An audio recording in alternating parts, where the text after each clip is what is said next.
दिखाओगे तो तीन उंगलियां जो हैं वो आपकी तरफ खुद जाती हैं, खुद ब खुद जाती हैं। ये कहावत नहीं बल्कि हकीकत है, ये दिखता है, आप प्रैक्टिकली करके देख लीजिए। लेकिन सबसे बड़ी चीज की एक बड़ा आरोप लगाते हुए यहाँ कांग्रेस पार्टी और आरएसएस के ऊपर, संघ प्रमुख के ऊपर, आरएसएस के आज से नहीं बल्कि पिछले 100 साल के इतिहास को खंगालते हुए यहाँ कांग्रेस पार्टी और एक बहुत बड़ी बात कहते हुए यहाँ नजर आते हैं, जिसमें साफ साफ हत्या की साजिश रचना और ऐसे भी गांधी जी की हत्या में आरएसएस का हाथ, और ये बात पुष्ट है, इसलिए भी यहाँ कहने में कोई तकलीफ नहीं। लेकिन ये महत्वपूर्ण है, कैसे देखा जाए इसको अमलेंदु जी। और सबसे बड़ी चीज कि यहाँ से देश की सियासत को आप थोड़ा इधर उधर जाते देख रहे हैं क्या? हाँ बिल्कुल राजीव जी, यहाँ से देश की सियासत जो है काफ़ी ज़्यादा हिलती नज़र आ रही है। सबसे बड़ी बात राजीव जी ये कि आरएसएस के 100 साल इस साल पूरे हो रहे हैं स्थापना के। पवन खेड़ा ने कल ज़बरदस्त तरीके से प्रहार किया और ये तक आरोप लगाया कि मतलब उन्होंने बाकायदा नाम लेकर कहा कि जो कांग्रेस के अध्यक्ष थे के कामराज, उनकी हत्या की साजिश रचने के लिए जो था वो आरएसएस के लोगों ने काम किया।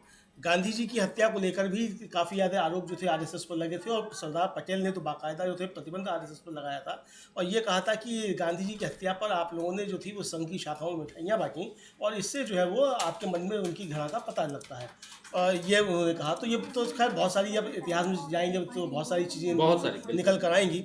लेकिन ये जो सीधा सीधा आरोप था, मुझे लगता है कि इससे नरेंद्र मोदी तिलमिला गए। और कल जब वो मराठी संगम साहित्य संगम थे तो वहाँ उन्होंने फिर आरएसएस को लेकर बड़ी लंबी चौड़ी बातें की। साहब वो 100 साल से जो बहुत सेवा का काम कर रहा है और मराठी से जोड़ने का काम किया। हालांकि मराठी में महाराष्ट्र में राजीव कल लेकिन पानी पिला रहे थे ये नरेंद्र मोदी शरद पवार को। शरद पवार ने पानी को नहीं पिया, उठा के दूसरी तरफ रख दिया। ये भी आया है कि मतलब उन्होंने कोशिश की पानी पिलाने की, लेकिन शरद पवार ने भी उसी तरीके से जिस अभिधा में नरेंद्र मोदी ने संदेश देने की कोशिश की थी, उसका एक तरीका आया, शेर को सवा शेर जो है वो शरद पवार मिले और शरद पवार ने वो गिलास उठाकर दूसरी तरफ रख दिया, यानी उसको पानी को छुआ भी नहीं जो नरेंद्र मोदी ने उसमें पानी जो था वो डाला था गिलास में। तो नरेंद्र मोदी बताना ये चाहते थे कि वो बड़ा सम्मान कर रहे हैं उनका पवार साहब का और उनको पानी दे रहे हैं और पवार साहब पानी पीने के लिए उन्होंने उठा के रख दिया। जबकि थोड़े दिन पहले आपको राजीव जी याद होगा कि अमित शाह जब गए थे तो उन्होंने बहुत ज़्यादा अपशब्दों का इस्तेमाल जो था वो शरद पवार के लिए किया था। तो ये भी समझा जा सकता है। तो मोदी जी जो दोहरी बातें करते हैं तो उसके भी एक तरीके से सामने आए। लेकिन कल उन्होंने जो राजीव जी आरएसएस को लेकर बातें कही तो समझा जाता है कि जिस तरीके से पवन खेड़ा ने कल आरएसएस पर प्रहार किए, उसका जवाब एक तरीके से नरेंद्र मोदी ने दिया कि वो आरएसएस क्या कर रहा है क्या नहीं कर रहा है। तो यानी अब तिलमिलाए हुए नरेंद्र मोदी जी हैं, वो नज़र आ रहे हैं कि जिस तरीके से हमले हो रहे हैं, चाहे अडानी को लेकर और चाहे आरएसएस को लेकर और चाहे यूएस एड को लेकर। और राजीव जी जो ट्रंप की जो बाइट वायरल हो रही है कि 21 मिलियन डॉलर वाली, वो फिर से उसने तीसरी बार फिर कहा है और उसमें कहा है कि हमारे मित्र नरेंद्र मोदी के पैसा जा रहा है, ये उसने ट्रंप ने कहा है। तो अब यहाँ तो जो बातें चल रही तो एकदम उल्टा हो गया, मतलब सारे जज्बात जो है वो एकदम से पलट गए, आप ये कह सकते हैं। बिल्कुल, जज्बात पलट गए, सारी बातें पलट गई। यहाँ नरेंद्र मोदी की बात हो रही है, बात आरएसएस की हो रही है, बात अदानी की भी हो रही है, बहुत सारी बातें हैं। इन बातों के बीच चर्चा में आखिर अमेरिका भी क्यों है? अमेरिका से फंडिंग की बात, 21 बिलियन डॉलर, ये इस पैसे का इस्तेमाल क्या भारत में हुआ? ये पैसा क्या भारत आया है? ये सारे सवाल हैं। इन सवालों से पर्दा उठ चुका है, ये पैसा आया ही नहीं है। अमेरिका झूठ बोल रहा था और इधर उसी झूठ के दम पर नरेंद्र मोदी की सरकार और खासकर उनकी पार्टी यानी बीजेपी, उनके कार्यकर्ता कांग्रेस पार्टी को घेरते हुए नजर आया। और कांग्रेस पार्टी ने इस खुलासे के बाद, जो इंडियन एक्सप्रेस ने कल खुलासा किया था, इस खुलासे के बाद बैकफुट पर जो कांग्रेस पार्टी थी वो फ्रंट फुट पर नजर आ रही है। तो बहुत कुछ उस 21 मिलियन डॉलर को लेकर भी आगे चर्चा होगी, लेकिन उसके साथ साथ चर्चा जो है उसमें आरएसएस और उसकी बात इसलिए क्योंकि राहुल गांधी 2 दिन के लिए रायबरेली में थे और रायबरेली से उन्होंने जो पैगाम देने की कोशिश की है वो देश की सियासत में एक हलचल पैदा कर चुका है। उसमें उन्होंने जो एक और बात कही थी, बहुत महत्वपूर्ण बात, कि मायावती जी को हम चाहते थे कि वो इंडिया गठबंधन के साथ आए, लेकिन मायावती जी ने हमारा साथ नहीं दिया, इंडिया गठबंधन का साथ नहीं दिया। जैसे समाजवादी पार्टी हमारे साथ आई उत्तर प्रदेश में, वैसे ही अगर मायावती भी आ जाती तो कांग्रेस को हम हरा पाते, माफी चाहूंगा, बीजेपी को हम हरा पाते, लेकिन बीजेपी को हरा नहीं पाए। एक साथ तीनों लड़ते और ये कहकर कहीं ना कहीं राहुल गांधी ने मायावती को घेर लिया है। मायावती करें तो क्या करें। मायावती ने एक के बाद एक तीन ट्वीट कर दिए और कांग्रेस और बीजेपी को एक ही थाली के चट्टे बट्टे टाइप से लिखना शुरू किया। लेकिन सवाल यहां ये उठता है कि उसके बाद सुधींद्र भदौरिया ने एक जो बात कही है वो बहुत महत्वपूर्ण है, जो प्रवक्ता बीएसपी के बहुजन समाज पार्टी के रहे हैं और मायावती के काफी करीब रहे हैं। उन्होंने साफ साफ कहा कि हम तो चाहते थे, मायावती जी ने खड़गे साहब को फोन भी किया था कि हमको कब आना है इंडिया गठबंधन की बैठक में, लेकिन उन लोगों ने हमें नहीं बुलाया। किसमें कितना सच्चाई है, कौन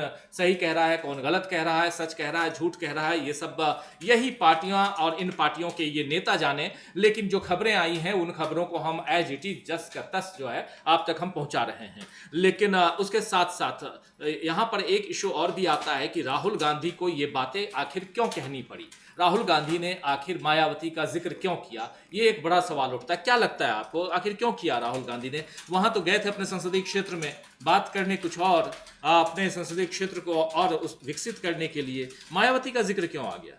हाँ, मायावती का जिक्र इसलिए आ गया राजीव जी, चूंकि मायावती जी भी अरविंद केजरीवाल की तरीके से जगह जगह जाती हैं चुनाव लड़ने के लिए और एक तरह से कहा जाए वो नुकसान कांग्रेस को ही पहुंचाती हैं। हरियाणा में भी वो गई और वहां जाकर उन्होंने जिस तरीके से तालमेल किया इनेलो के साथ और चुनाव जैसी मतलब परिणाम आए उसके अगले दिन उन्होंने कह दिया कि ये तो जो जातिवादी हैं और इन्होंने हमको वोट नहीं दिया। तो यानी मायावती जी सब जगह जाकर नुकसान जो पहुँचाने का काम करती हैं और उत्तर प्रदेश में भी उन्होंने यही काम किया था लोकसभा चुनाव के दौरान। तो यही राहुल गांधी ने कहा कि भाई एक तरीके से दबाव में दिखाई पड़ती हैं और उन्होंने जो किया उसकी वजह से भारतीय जनता पार्टी को एक तरीके से फ़ायदा हुआ। अब जाहिर सी बात है कि सबसे ज़्यादा असर बीएसपी का उत्तर प्रदेश में ही है राजीव जी।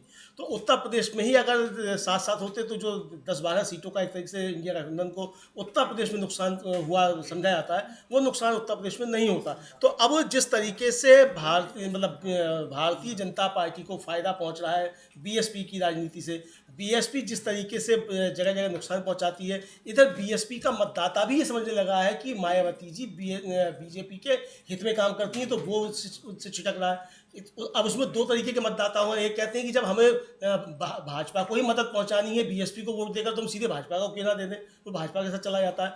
दूसरा जो है जो अम्बेडकरवादी विचारधारा का है, वो कहता है कि हमको भाजपा को हराना है तो हम बहन जी के साथ क्यों ना है, तो फिर हम कांग्रेस के साथ जाएं।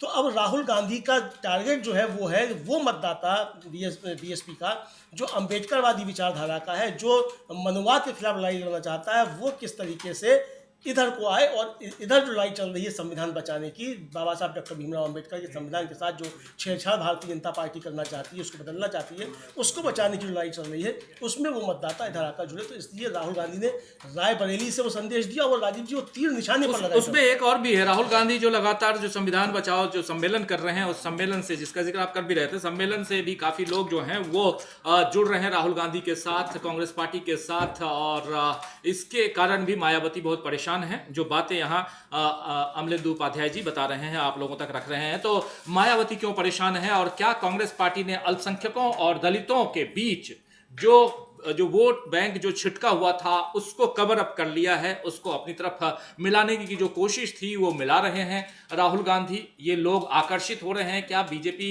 और दूसरे दलों को छोड़कर कांग्रेस पार्टी की तरफ? एक बड़ा सवाल है और ये दिखता है क्योंकि 2024 का जो लोकसभा चुनाव था उस चुनाव के रिजल्ट बताते हैं कि एक बड़ा वर्ग आ गया है कांग्रेस पार्टी और विपक्ष के साथ। इसमें आदिवासियों की भी भागीदारी है, आदिवासियों की भी हिस्सेदारी है, ये साफ दिखाई देता है। तो यानी एसटी एससी जो हैं वो, और इसके बाद अब ओबीसी पर नजर है। तो एक बहुत ही इंपॉर्टेंट पहलू, अगर जातिवादी बात की जाए और उस हिसाब से देश की सियासत को देखा जाए तो कहीं ना कहीं यहाँ राहुल गांधी उसमें एक जो प्रहार वो करते आए हैं उसमें वो सफल होते हुए दिखाई देते हैं। चलिए, राहुल गांधी की राजनीति है, लेकिन राहुल गांधी की राजनीति में बहुत कुछ ऐसे हैं, बहुआयामी राजनीति कह सकते हैं, अलग अलग मल्टी डायमेंशनल राजनीति कह सकते हैं, जिसमें बहुत चीज़ों को वो जोड़ने की कोशिश कर रहे हैं। और इन सब के बीच एक सबसे बड़ी बात है वो ये है कि आखिर ये 21 मिलियन डॉलर गया कहाँ? आखिर डोनाल्ड ट्रंप किस बेस पे कह रहे हैं कि 21 मिलियन डॉलर हमने दिया है और भारत में वो है नहीं, तो वो गया कहाँ? अब तो आज तो जो हमारे एक साथी लिख रहे हैं कि शायद पीएम केयर फंड में चला गया। हो सकता है जी, क्योंकि वो जो कह रहे हैं ट्रंप, जो आज उनकी वायरल हो रही है, वो कह रहे हैं कि हमारे मित्र नरेंद्र मोदी को पैसा गया है। ये कह रहे हैं। तो अब मोदी जी के व्यक्तिगत खाते में गया है कि पीएम केयर फंड में गया है, कहाँ गया है, ये तो मोदी जी जाने और ट्रंप जाने कहाँ गया है। ये बड़ा सवाल ये है। बड़ा सवाल है। और मैं अभी देख रहा था हमारे साथी आप साथियों, आप दोस्तों, एक बार फिर आप सबका स्वागत करता हूं, इस्तकबाल करता हूं इस कार्यक्रम में। जो बाद में जुड़े हैं उनका भी आज वीकेंड है, शनिवार का दिन है, और मैं जानता हूं कि कई लोग थोड़ा अलसाए हुए, सुस्ताए हुए होंगे और इस कार्यक्रम का लुत्फ उठा रहे होंगे। आप लोगों की जानकारी के लिए ये जरूर यहाँ रखना चाहूँगा कि इस ब्रेकिंग न्यूज में हम खबरें वही पहुँचाते हैं जो अब तक की जो घटनाक्रम है उस आधार पर, और उसमें सबसे बड़ी चीज कि राहुल गांधी ने सीधा हमला बोला है नरेंद्र मोदी पर, और उनकी दोस्ती अदानी से के साथ क्यों है इस पर, क्योंकि अदानी का मामला उधर अमेरिका में चल रहा है, और दूसरी तरफ उधर वही अमेरिका से प्रधानमंत्री नरेंद्र मोदी पर उनके दोस्त क्या आरोप लगा रहे हैं, यानी डोनाल्ड ट्रंप जो आरोप लगा रहे हैं वो बहुत सही है। कह रहे हैं कि मेरा क्या, डोनाल्ड ट्रंप कह रहे हैं हमने पैसा दे दिया इंडिया को, नरेंद्र मोदी को, लेकिन मेरा क्या फायदा, हमको भी यहाँ अपने वोटर्स को बढ़ाना है, हमको भी वोट बैंक बढ़ाना है, वो कह रहे हैं। तो इसलिए यहाँ पर ये सवाल तो उठता है कि आखिर ये पैसा क्या सचमुच पीएम केयर फंड में गया है? एक सवाल है, और ये बहुत वाजिब सवाल है कि अगर पैसा आया है तो गया कहाँ है, और अगर नहीं आया है तो आखिर अमेरिका क्यों कह रहा है बार बार कि हमने पैसा दिया? बिल्कुल राजीव जी, और चुनाव आयोग भी जो है वो उस पर कोई स्पष्टीकरण नहीं दे रहा है कि अगर वोटर टर्नआउट के लिए चुनाव आयोग को मिला था तो चुनाव आयोग को कहना चाहिए। हालांकि जो पूर्व मुख्य चुनाव आयुक्त हैं एस वाई कुरैशी साहब, उनका आ चुका है बयान कि नहीं आया पैसा। तो यानी अगर चुनाव आयोग को पैसा नहीं आया है तो ट्रंप जो कह रहे हैं कि my dear friend Narendra Modi को पैसा गया है, तो मोदी जी को स्पष्ट करना चाहिए कहाँ गया है पैसा। अब ये तो सीधे सीधे मोदी जी का नाम लिया है ट्रंप ने, राजीव जी, तो ये गंभीर मसला है। अच्छा, जब ये इंडियन एक्सप्रेस की रिपोर्ट आ चुकी और तमाम खबरें आ चुकी कि भाई $21 मिलियन भारत को नहीं आया, ये खबरें भी आई, इसके बाद ट्रंप ने फिर कहा है कि हमने पैसा दिया। इसका तो राजीव जी कहीं ना कुछ तो गड़बड़ है मामला। नहीं यार, एक मजेदार चीज और भी, हमारे एक साथी लिख रहे हैं कि राजीव गांधी फाउंडेशन का भी जांच करो। बिल्कुल जांच होनी चाहिए कि राजीव गांधी फाउंडेशन में भी कितना पैसा आया, यूएस एड से पैसा आया है कि नहीं आया है, आया है तो क्यों आया है। बहुत शुक्रिया आपका इस कमेंट को लिखने के लिए। लेकिन सबसे बड़ी चीज है कि आखिर पीएम केयर फंड की जांच क्यों नहीं होनी चाहिए? आपको परेशानी ये है कि बात पीएम केयर फंड तक जा रही है, बात जब आपके ऊपर आती है तो आप आए बाएं दाएं साएं सब देखने लगते हैं। ये क्यों करते हैं आप ऐसा, ये जरा बताइएगा। क्योंकि आप लोगों के साथ, आप भक्तों के साथ दिक्कत यही है कि आप भक्ति में इतने लीन हैं कि आपको दिन और रात कुछ दिखाई नहीं देता। आपको सिर्फ और सिर्फ वो पर्दा दिखाई देता है जो आपके आंख के ऊपर बांध दिया गया है, जो पट्टी दिखाई देती है, क्योंकि आपको चारों तरफ से अंधकारमय कर दिया गया। चलिए, ये आपकी मर्जी है, आप जैसा चाहें, लेकिन जरूरी यही है, जरूरत यही है कि दूध का दूध और पानी का पानी होना चाहिए। अगर डोनाल्ड ट्रंप एक नहीं बल्कि आज तीसरी बार कह रहे हैं कि हमने इंडिया को $21 मिलियन दिया, यानी 180 करोड़ रुपए दिए, और वो भी नरेंद्र मोदी के कार्यकाल में दिए। दूसरी बात आपको बता दूं, यूएस एड जो है उसकी शुरुआत हुई 2001 में। 2001 से लेकर अभी तक 2024 तक के जो फंड आए हैं, ये 2025 चल रहा है, 2024 तक के जो फंड आए हैं उसमें 2001 से 2013 तक में पहला, दूसरा, तीसरा जो साल था, यानी 2001 से 2003 तक, या कह लीजिए आप 2004 तक भी कह लीजिए, तो वो अटल बिहारी वाजपेयी की सरकार थी। उसके बाद 2004 से 2014 तक मनमोहन सिंह की सरकार थी। 2001 से 2014 तक जो पैसे आए हैं वो 41%, वो 41% है। 40 यूएस एड के 41% पैसे उस समय आए। टोटल जो पैसे अभी तक आए हैं उसकी बात कर रहा हूं पिछले 25 सालों में, उसमें से यूपीए और अटल बिहारी वाजपेयी की सरकार के समय को मिलाकर 41%, और सिर्फ पिछले 10 साल में नरेंद्र मोदी की सरकार को अगर देखा जाए तो 44%, यानी नरेंद्र मोदी की सरकार ने अमेरिका से ज्यादा पैसे लिए यूएस एड के जरिए। उस पैसे का लेखा जोखा कहां है, उसका हिसाब किताब कहां है? एफसीआरए के जरिए ये पैसे आते हैं, लेकिन एफसीआरए की जो वो कंपनियां, एफसीआरए एनजीओ जो थी, जिनको जो लगा नरेंद्र मोदी की सरकार को कि हमारे हित में ये काम नहीं कर रहे हैं, उन सबको यहां से भगा दिए या एफसीआरए कैंसिल कर दिया गया। ये सब कुछ है। जो लोग फाइनेंस के लोग हैं, जो हमारे दर्शक साथी जो इस कार्यक्रम को देख रहे होंगे, वो अच्छी तरह से समझते होंगे एफसीआरए क्या है और किन किन कंपनियों को बंद करवाया गया।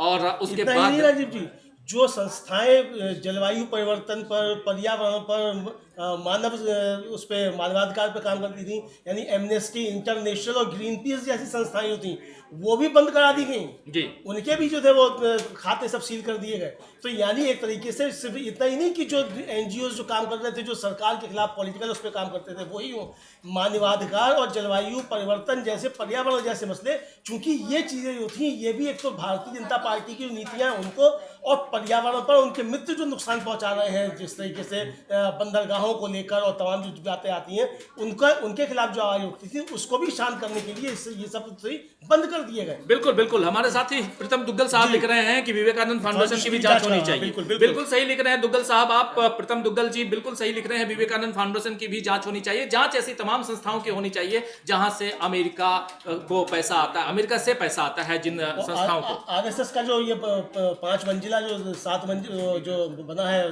7 स्टार ऑफिस, 5 मंजिला नहीं 22 मंजिला, 22 मंजिला 7 स्टार ऑफिस जो बना है, एक नहीं 3 बिल्डिंग है, 300 कमरे हैं। 300 कमरे, तो उन 300 कमरों की भी जांच होनी चाहिए। इतना पैसा आया कहाँ से आरएसएस के पास? मतलब एक अपंजीकृत संस्था जो जिसका भारत सरकार में कोई रजिस्ट्रेशन नहीं है, उसके पास इतना पैसा कहाँ से आ गया कि वो जो है 22 मंजिला जो है उसकी 3-3 बिल्डिंगें खड़ी हो जाती हैं राजीव जी, वो भी दिल्ली जैसे शहर में, बिल्कुल हार्ट ऑफ द दिल्ली जो है। बिल्कुल बिल्कुल, आप सही कह रहे हैं। और यहाँ पर हम जो चर्चा कर रहे हैं, चर्चा में अमेरिका बार बार क्यों कह रहा है कि 21 करोड़ रुपए, 21 मिलियन डॉलर, 180 करोड़ रुपए, 180 करोड़ रुपए होता क्या है? आज की तारीख में 100 सांसदों को, कल भी मैं न्यूज पॉइंट में कह रहा था कि आज की तारीख में 100 सांसदों को अगर खरीदना है, अगर राहुल गांधी चाह लें कि मुझे बीजेपी के 100 सांसदों को खरीदना है, तो बीजेपी के सांसद कितने करोड़ रुपए में बिकेंगे? एक सांसद क्या लगता है अमरेंद्र जी, कितने करोड़ में बिकेंगे एक बीजेपी के एक सांसद?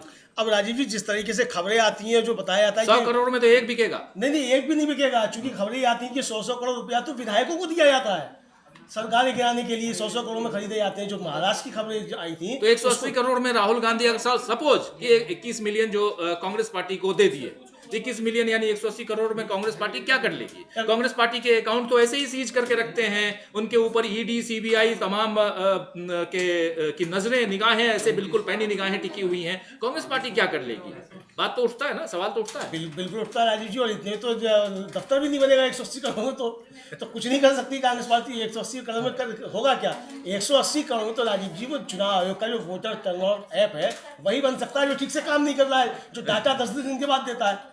तो उसी को लेकर सवाल उठाए, या फिर पीएम केयर फंड है उसमें 180 करोड़ दिया जा सकता है। तमाम पूंजीपतियों ने उसमें पैसा दिया था, और सरकारी कर्मचारियों की तनख्वाहें उसमें डलवाई गई थी, एक दिन की जबरदस्ती डाली गई थी, बाद में कह दिया कुछ ऐसे ही पैसे जो थे वो एयर इंडिया के बकाया थे, और एयर इंडिया जो है कंपनी वो घाटे में थी। आप लोगों को पता होगा दोस्तों, एयर इंडिया कंपनी जो थी वो किसी जमाने में अर्ली 19th सेंचुरी 1907, 5, 7, 8 में वो टाटा के पास होती थी, टाटा की ही कंपनी थी।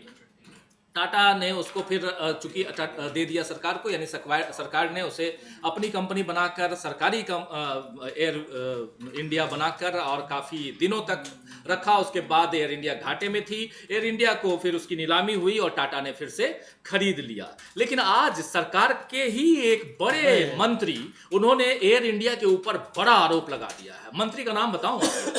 शायद कई लोग समझ गए होंगे। शिवराज सिंह चौहान 18 साल तक मुख्यमंत्री रहे मध्य प्रदेश जैसे बड़े राज्य का, और शिवराज सिंह चौहान वहां से सफर कर रहे थे, शायद महाकुंभ जा रहे थे या कहीं और जा रहे थे।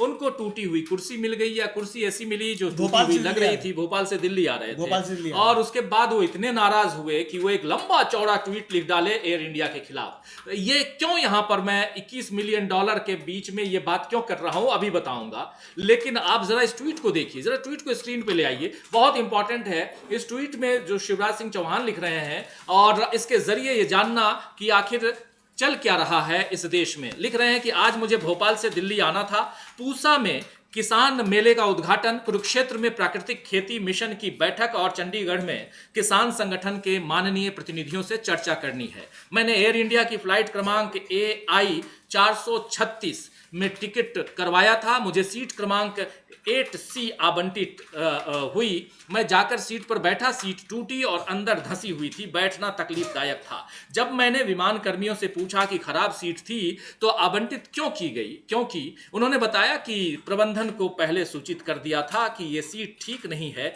इसका टिकट नहीं बेचना चाहिए। ऐसी एक नहीं और भी सीटें हैं। सहयात्री ने मुझे बहुत आग्रह किया कि मैं उनसे सीट बदलकर अच्छी सीट पर बैठ जाऊं, लेकिन मैं अपने लिए किसी और मित्र को तकलीफ क्यों दूं। मैंने फैसला किया कि मैं इसी सीट पर बैठकर अपनी यात्रा पूरी करूंगा। मेरी धारणा थी कि टाटा प्रबंधन के हाथ में लेने के बाद एयर इंडिया की सेवा बेहतर हुई होगी, लेकिन ये मेरा भ्रम निकला। मुझे बैठने में कष्ट की चिंता नहीं है, लेकिन यात्रियों से पूरा पैसा वसूलने के बाद उन्हें खराब और कष्टदायक सीट पर बैठाना अनैतिक है। क्या ये यात्रियों के साथ धोखा नहीं है? क्या आगे किसी यात्री को ऐसा कष्ट न हो, इसके लिए एयर इंडिया प्रबंधन कदम उठाएगा या यात्रियों की जल्दी पहुंचने की मजबूरी का फायदा उठाता रहेगा? ये बात एयर इंडिया को टैग करते हुए लिखी है देश के कृषि मंत्री, कद्दावर नेता शिवराज सिंह चौहान। कभी सीधे चुनौती देते हुए नजर आते थे नरेंद्र मोदी को, लेकिन वो एयर इंडिया के बारे में और खासकर टाटा प्रबंधन, टाटा मैनेजमेंट के बारे में जो लिख रहे हैं, इस पर क्या कहा जाए? क्या आपको हंसी नहीं आती है दोस्तों? इस पर आपको हमको हंसना चाहिए, और बहुत ही इसलिए हंसना चाहिए क्योंकि देश का एक कद्दावर नेता वो अगर ऐसी बात लिख रहा है, और ये वही एयर इंडिया है जिसकी कुर्सियां टूट चुकी थीं, जिसकी कुर्सियां सरकार के कारण टूट चुकी थी और उसको बेचना पड़ा, उसके बाद उसके लिए जगहसाई करवाना कहते हैं इसको। दुनिया भर में आप इस प्रबंधन को बदनाम करने की कोशिश कर रहे हैं। क्या कहा जाएगा? ये बहुत दुखद है कि एक कद्दावर मंत्री जो है, इस पे वीवी श्रीनिवास जो कांग्रेस पार्टी के नेता हैं, अब कांग्रेस पार्टी के नेता इसलिए कह रहा हूं क्योंकि इससे पहले यूथ कांग्रेस के वो अध्यक्ष हुआ करते थे, अब वो यूथ कांग्रेस के अध्यक्ष नहीं हैं, कांग्रेस पार्टी के नेता हैं, कद्दावर नेता हैं। उन्होंने लिखा है कि मंत्री जी को विमान में टूटी कुर्सी मिलने का दर्द हुआ है। कुंभ जाने वाले करोड़ों श्रद्धालुओं को इनकी सरकार ट्रेनों में पैर रखने जगह नहीं दे पाई, उसका दर्द नहीं हुआ। इनकी सरकार की नाकामी की वजह से सैकड़ों लोगों के मरने का दर्द नहीं हुआ। बात खुद की कुर्सी पर आई तो एयरलाइंस की लूट का अंदाजा हुआ। ये बात कह रहे हैं श्रीनिवास वीवी, इसलिए क्योंकि बात तो सही है, बहुत इंपॉर्टेंट है कि आखिर जब आपके ऊपर, जब तक आपको चोट न लगे तब तक दूसरे को चोट का आप एहसास ही नहीं कर सकते कि दूसरे को चोट लगती है अगर, तो दर्द कैसा होता है? उस दर्द का एहसास तभी होगा क्या जब आपको दर्द होगा, या आप अपने किसी और इंद्रियों से उस दर्द को महसूस कर पाएंगे। सरकार को यह महसूस करना चाहिए, इसको फील करना चाहिए कि आखिर यात्रियों को भी ये दर्द होता है। एयर इंडिया को आपने बेच दिया, आखिर क्यों बेचा? ये सबसे बड़ा सवाल है। आज भारत लाए जा रहे हैं, मैं ये बात क्यों कह रहा था, ये खबर क्यों लेके आया? मैं इसलिए लेके आया क्योंकि भारत लाए जा रहे जो अवैध, घोषित तौर पर अमेरिका जिसको अवैध कहता है, भारतीयों को आप अमेरिका के उस सैनिक विमान से लाने दे रहे हैं और अपना विमान नहीं भेज रहे हैं। क्यों नहीं भेज रहे हैं? क्योंकि आपके पास अपना विमान है ही नहीं।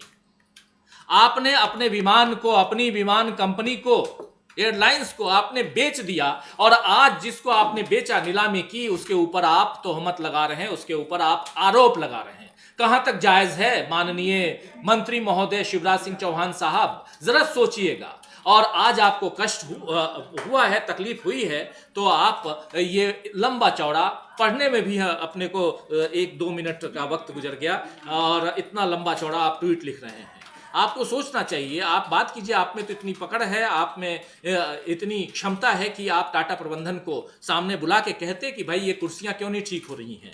चलिए, पैसे की दिक्कत है तो हम पैसा दे रहे हैं, सरकार पैसा दे रही है। विमानन मंत्री साहब कहाँ हैं? इसके साथ राजीव जी उन्होंने 2 हमले किए हैं। अगर आप गौर से देखें उनकी इस ट्वीट के पीछे, टाटा प्रबंधन को निशाने पे लिया, वो तो ठीक है, लिया है, वो तो कष्ट हुआ तो लिया है, लेकिन इसके साथ साथ उन्होंने नरेंद्र मोदी की सरकार की जो पॉलिसी थी बेचने की एयर इंडिया को, उस पर भी सवाल उठाए। एक तो कि आपने गलत बेचा, दूसरा जो उनके मित्र और उनके वहीं से आते हैं राजीव जी, साथ में मंत्री हैं एविएशन मिनिस्टर ज्योतिरादित्य सिंधिया, उनके ऊपर भी ये हमला है कि मंत्री जी आपके उसमें जो है, देखिए कंपनियां किस तरीके से काम कर रही हैं, यात्रियों को सुविधा नहीं हो रही है। तो यानी एक तीर से शिवराज सिंह चौहान जो है वो कई निशाने साध रहे हैं। प्रधानमंत्री नरेंद्र मोदी की नीतियों की जगहसाई करवा रहे हैं कि किस तरीके से आपने कंपनी बेच दी है, वो कंपनी जो है इस तरीके से कर रही है, और साथ साथ ज्योतिरादित्य सिंधिया के विभाग पर और उन पर भी सवाल उठा रहे हैं कि आप कैसी जो है एयरलाइंस चलवा रहे हैं जिसकी सीटें भी टूटी हुई हैं। ऐसे आपको बता दूं कि पहले थी एविएशन मिनिस्ट्री ज्योतिरादित्य सिंधिया के पास, अब नहीं है।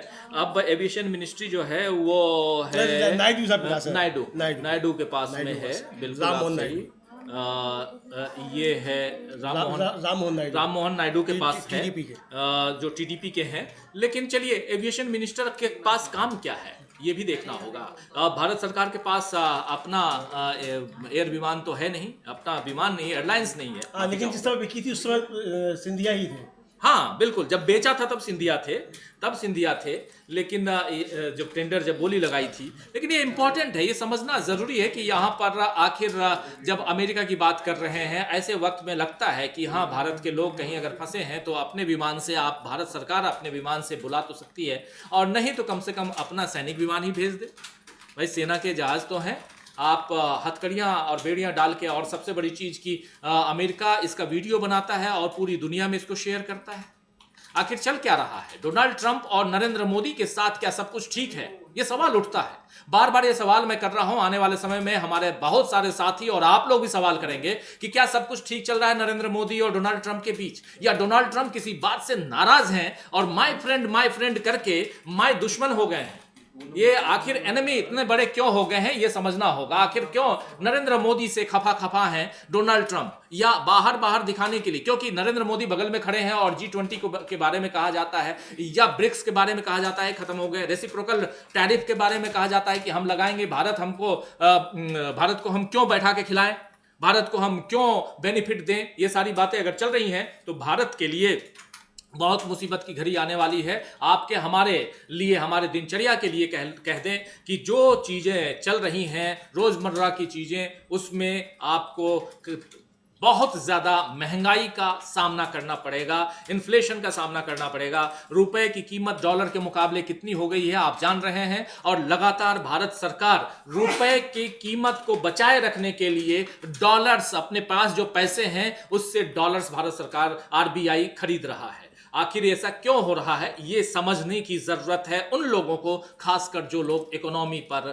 कमांड रखते हैं और जिनका इंटरेस्ट है भारत की इकोनॉमी और खुद की इकोनॉमी में। ये जरूरी है अमलेंदु जी कि ये एक महत्वपूर्ण बात है इस चर्चा में, और उसके बारे में चर्चा होनी चाहिए, लगातार होनी चाहिए। बिल्कुल राजीव जी, इस पर लगातार चर्चा होनी चाहिए और खूब चर्चा होनी चाहिए कि आखिर ट्रंप जो है वो कर क्या रहे हैं और ट्रंप और नरेंद्र मोदी के बीच अब संबंध कैसे हैं। चूंकि जो लगातार ट्रंप के बयान आ रहे हैं राजीव जी, वो प्रधानमंत्री नरेंद्र मोदी को सीधे एक तरीके से कहा जाए वो बेइज्जत करने वाले, मतलब यही शब्द इस्तेमाल किया चाहिए वो है। एक तो जी, एक वोटर टर्नआउट ऐप, मतलब वोटर टर्नआउट के लिए रुपया दिया गया, उसको लेकर ट्रंप बार बार कह रहे हैं, जबकि वो पैसा नहीं आया, इस तरह की खबरें हैं। तो वो भी अब तो साफ नाम लेके कह रहे हैं। दूसरा जो उनका एक और बयान राजीव जी वायरल हो रहा है, वो कह रहे हैं कि मैंने तमाम दुनिया के लोगों से बातचीत की है, EVM बहुत खराब है और बैलेट पेपर से ही सही चुनाव हो सकता है। अब ये सीधा से, अच्छा, और ये नरेंद्र मोदी की उपस्थिति में भी कहा उन्होंने। बिल्कुल। तो ये अब जिस तरीके से आया, अच्छा, उनके जो मित्र हैं वो एलन मस्क, वो तो बाकायदा ट्वीट कर चुके थे बैलेट पेपर को के समर्थन में और EVM के खिलाफ जो थे। तो ये अब क्या कहना चाहते हैं कि EVM से चुनी हुई सरकारें फर्जी हैं, क्या ट्रंप ये कहना चाहते हैं? तो अगर ऐसा कहना चाहते हैं तो ये सीधा प्रधानमंत्री नरेंद्र मोदी के ऊपर ट्रंप जो है वो हमला कर रहे हैं। तो ये दोस्ती किस तरीके की, अब ये तो मालूम करना पड़ेगा कि ट्रंप और मोदी के बीच में आकर झगड़ा क्या हुआ। चूंकि जैसा हम लोग कहते रहे, ये चर्चा चलती रहती है कि वो बचपन में दोनों जो थे वो वडनगर में मगरमच्छ के साथ साथ खेला करते थे, जो कॉमिक्स बनती हैं कि ट्रंप और मोदी जी जो थे वो साथ साथ खेलते थे। इसका मतलब वो बातें गलत है, वो साथ साथ नहीं खेलते थे, और खेलते होते तो बचपन की दोस्ती ऐसे नहीं टूटती। अब ये दोस्ती राजीव जी टूटती हुई दिखाई पड़ती है। दोस्ती उनकी अपनी जगह है, टूटे या रहे कुछ भी रहे, लेकिन अगर इसके नुकसान देश की अर्थव्यवस्था को हो रहे हैं, भारत की आंतरिक सुरक्षा को हो रहे हैं, हमारी विदेश नीति को इस नुकसान हो रहे हैं, तो निश्चित तौर पर सवाल उठेंगे और सरकार पर सवाल उठेंगे। और इसीलिए जब राहुल गांधी सवाल उठाते हैं अडानी को लेकर और ट्रंप को लेकर और इस मसले को लेकर, तो मोदी जी तिलमिलाते हुए नजर आते हैं। बिल्कुल मोदी जी तिलमिलाते हुए क्यों नजर आते हैं। हमारे राजकुमार थापड़िया साहब, आपको बहुत शुक्रिया कि आप बहुत खोज के निकाल रहे हैं और इस चर्चा में आप भी हमारे सहभागी हैं। आप लिख रहे हैं कि forum of democratic leaders in Asia Pacific foundation की सह अध्यक्ष के रूप में Sonia Gandhi George Soros foundation द्वारा वित्त पोषित एक संगठन से जुड़ी हुई हैं। इसकी भी जांच करो। बिल्कुल जांच करो, इसकी भी जांच करो, लेकिन जांच आपके प्रधानमंत्री, हमारे प्रधानमंत्री जिनके नाम पर PM केयर फंड है, हम तो सिर्फ एक ही कह रहे हैं, उसकी जांच कर लो। दूध का दूध पानी का पानी हो जाएगा। उसकी जांच जरूर करवाइए। जांच करवाइए विवेकानंद फाउंडेशन की, जांच करवाइए RSS के अकाउंट्स की, जांच करवाइए ऐसे तमाम अकाउंट्स के जहां पर आज करोड़ों अरबों रुपए इधर से इधर हो रहे हैं, आ रहे हैं, सिर्फ इसलिए क्योंकि सत्ता पर काबिज है आपकी सरकार, इसलिए, या आप नहीं चाहते कि इस देश में कोई जांच हो? जब भी जांच की बात आती है तो आप उधर क्यों मोड़ देते हैं? चलिए, मजा आता है आप जैसे हमारे साथी जब इतने एग्रेसिव होकर इस चर्चा में भाग लेते हैं। बने रहिए, आपका स्वागत करता हूं राजकुमार थापड़िया जी।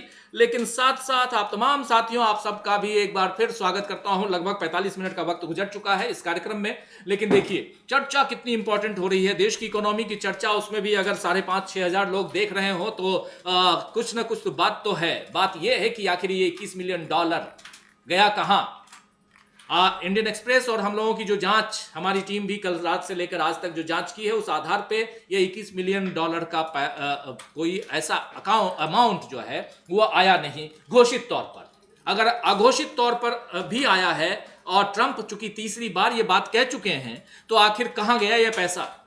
ये सवाल उठता है, क्या पीएम केयर फंड में गया है या कहीं और गया है? ये अब कांग्रेस पता करे, बाकी लोग पता करें, लेकिन ये पता करने की जरूरत है। ये पैसे चाहिए इस देश को। अगर ट्रंप साहब कह रहे हैं कि हमने देश के लोकतंत्र को मजबूत करने के लिए, चुनाव को मजबूत करने के लिए किया है, दिया है पैसा, $22 मिलियन जो है वो किसी और देश को और ऐसे अलग अलग पैसे गए हैं, तो ये $21 मिलियन यहाँ आया तो गया कहाँ? बात लेकिन सिर्फ $21 मिलियन की नहीं है, बात पिछले 25 साल से, लगभग 24 साल बीत गए। 24 साल से कितने पैसे आए हिंदुस्तान में, इन सब का आप हिसाब किताब ले लीजिए। ये छोटी मोटी बात नहीं है। और साथ साथ जो कहा है राजीव जी ट्रंप ने, वो सीधे सीधे नरेंद्र मोदी का नाम लेते हुए कहा है, और कहा है कि हम अपने दोस्त पीएम मोदी को वोटर टर्नआउट के लिए करीब 18.2 करोड़ की फंडिंग करते हैं। अपने दोस्त नरेंद्र मोदी के लिए फंडिंग करते हैं, ये कहा है, भारत का नाम नहीं लिया। हम अपने दोस्त पीएम मोदी को वोटर टर्नआउट के लिए करीब 182 करोड़ रुपए की फंडिंग करते हैं। अमेरिका के राष्ट्रपति डोनाल्ड ट्रंप ने लगातार तीसरे दिन भारत में वोटर टर्नआउट का मुद्दा उठाया है। अमेरिका के राष्ट्रपति डोनाल्ड ट्रंप ने वोटर टर्नआउट क्या है? यहां इलेक्टोरल रोल की बात है, और अगर वोटर टर्नआउट की बात है तो फिर राहुल गांधी का आरोप क्या सचमुच सही है कि आखिर 1 घंटे में 76 लाख वोटर्स महाराष्ट्र में कैसे आ गए, वोट देके कैसे चले गए? राहुल गांधी का यह आरोप भी क्या सही है कि शिरडी में एक बिल्डिंग में 7,000 वोटर्स कहां से आ गए, और कैसे नए नए वोटर्स जुड़ गए महाराष्ट्र से लेकर दिल्ली के चुनाव में? ये सारे सवाल उठेंगे। क्या ये पैसे वहीं लगाए गए? क्या इन पैसों के जरिए यहां बहुत बड़ा खेल चल रहा है जिसे छिपाने की कोशिश कर रही है सरकार? ये सारे सवाल होंगे। इन सवालों का जवाब हम खोजेंगे आने वाले समय में। रिसर्च के आधार पर हम अलग अलग वीडियो के जरिए आप लोगों तक पहुंचाएंगे। इस ब्रेकिंग न्यूज में वो सारी खबरें हम आप तक पहुंचाते हैं जो इस वक्त के घटनाक्रम के पर आधारित हों, और न्यूज रूम से इस ब्रेकिंग न्यूज में बहुत सारी खबरें आप तक हम ऑलरेडी पहुंचा चुके हैं, और भी कुछ खबरें हम आप तक पहुंचाने की कोशिश कर रहे हैं। और इसमें एक तरफ राहुल गांधी अब वापस लौट चुके हैं।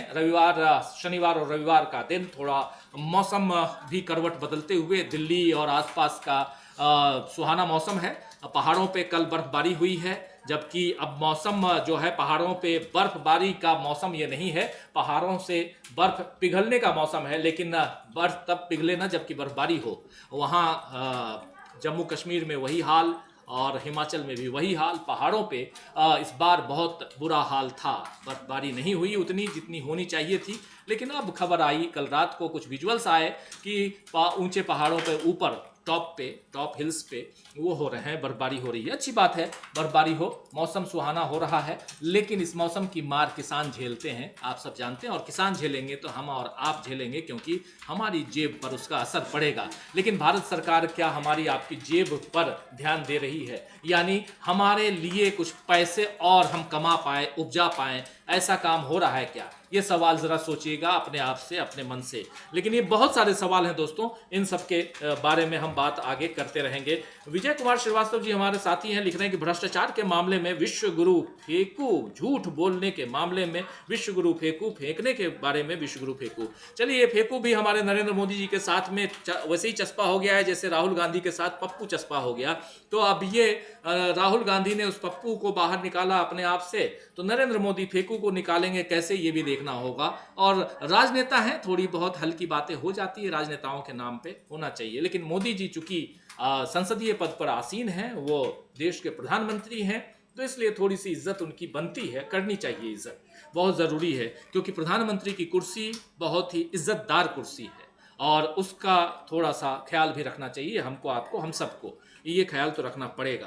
तो दोस्तों, ये सारी चीज़ें और इन सब के बीच सबसे बड़ी बात कि क्या देश की सियासत में अब बिहार सबसे आगे रहने वाला है, क्योंकि बिहार से भी बहुत सारी खबरें आ रही हैं अमलेंदु जी, क्या क्या है? हाँ, बिहार से राजीव जी बहुत सारी खबरें हैं। एक तो ये है कि जो अभी एनडीए की बैठक हुई और रेखा गुप्ता का जो शपथ ग्रहण समारोह हुआ, बिहार के जितने भी क्षेत्रीय दल थे उनमें से किसी का भी अध्यक्ष जो मतलब एनडीए में शामिल है वो शामिल नहीं हुआ। चिराग पासवान, जीतन राम मांझी और नीतीश कुमार, ये तीनों जो थे वो शामिल नहीं हुए। पशुपतिनाथ पारस भी शामिल नहीं हुए। अभी घोषित तौर पर तो अभी तक एनडीए में ही है वो।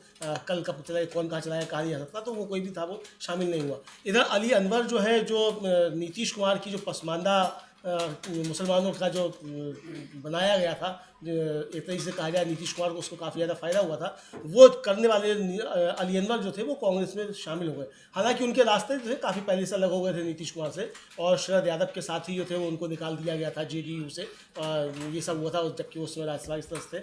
लेकिन उनका कांग्रेस के साथ जुड़ना वहाँ एक नई ताकत कांग्रेस को देता हुआ दिखाई पड़ता है।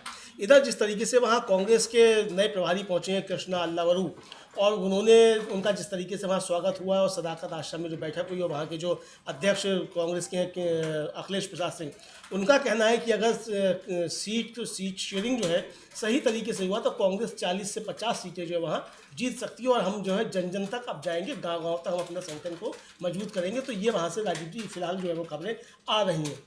जी बिल्कुल बिल्कुल। अब चूंकि बिहार और बिहार के बाद वेस्ट बंगाल यानी पश्चिम बंगाल, ये रहने वाली है, ये दोनों राज्य रहने वाले हैं सुर्खियों में। इस पर हमारी निगाह रहेगी और बहुत गंभीर निगाह रहेगी, क्योंकि बिहार में अब सियासत बहुत तेज है। बिहार में मुख्यमंत्री नीतीश कुमार हैं, उनके बेटे निशांत कुमार जो हैं वो उन्होंने भी कहा, उनसे भी मीडिया ने चर्चा की और पूछा कि क्या आप राजनीति में आएंगे, तो उन्होंने कहा कि मेरे पिता स्वस्थ हैं और मुख्यमंत्री उन्हीं को बनना चाहिए। उन्होंने साफ साफ कहा है कि मेरे पिता स्वस्थ हैं, पिताजी पूरी तरह स्वस्थ हैं, फिर से बनाएं आप उनको मुख्यमंत्री। निशांत का कहना है। निशांत के बारे में अब लगातार कहा जा रहा है कि नीतीश कुमार चूंकि अब अस्वस्थ रह रहे हैं, उनकी तबीयत ठीक नहीं रह रही है, हो सकता है पॉलिटिक्स से वो संन्यास ले लें, तो उनकी जो विरासत है उसको कौन आगे बढ़ाएगा, और आगे बढ़ाने के लिए निशांत कुमार नजर आते हैं। और उनके जो समर्थक हैं, साथी हैं, वो चाहते हैं कि निशांत जल्दी से जल्दी राजनीति ज्वाइन कर लें और सक्रिय राजनीति में आ जाएं। लोकसभा चुनाव के वक्त भी ऐसी चर्चा चल रही थी कि निशांत शायद सक्रिय राजनीति में आ जाएंगे।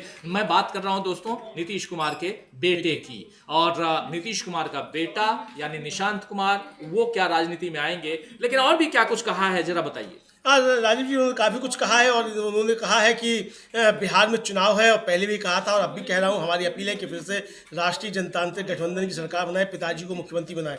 यानी ये साफ कह दिया निशांत कुमार ने भी कि मुख्यमंत्री नीतीश कुमार जी को ही बनाइए, किसी और को नहीं बनाना है। जो आर.के. सिंह साहब, जो भारतीय जनता पार्टी के पूर्व मंत्री हैं, केंद्रीय मंत्री हैं, मोदी जी के मंत्री रहे हैं, उन्होंने जो आरोप लगाए थे राजीव जी कि भारतीय जनता पार्टी का एक नेता जो मुख्यमंत्री पद का दावेदार है, उसने आर.के. सिंह साहब को हरवाने के लिए काम किया। और जो पवन सिंह थे, जो भोजपुरी के गायक हैं, उनको आसनसोल से उठाकर उनको बिहार से लड़ने के लिए लाया गया और उनको काराकट भेजा गया। तो वहाँ काराकट में उपेंद्र कुशवाहा को हरवाया गया और आर.के. सिंह को हरवाया गया। तो उसके लिए बीजेपी के ही एक नेता ने था वो पैसा खर्च किया था, ये उनका आरोप था। तो यानी एक तरीके से ये जो आया था कि साहब बीजेपी जो अपना मुख्यमंत्री बनाने की तैयारी कर रही है, उस पर एक तरीके से कहा निशांत कुमार ने सीधे सीधे चोट कर दी है कि मुख्यमंत्री तो नीतीश कुमार को ही बनाया जाना है, उनके लिए वोट दीजिए।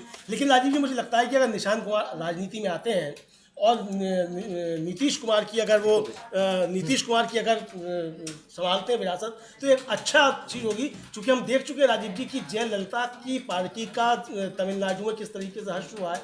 इस तरीके का हर्ष जदयू का ना हो, इसके लिए जरूरी है कि किसी संजय झा या किसी अशोक चौधरी या किसी जो है ललन सिंह, इनके कब्जे में ना जाए, मतलब मोदी जी के लोगों के कब्जे में किसी के ना जाए।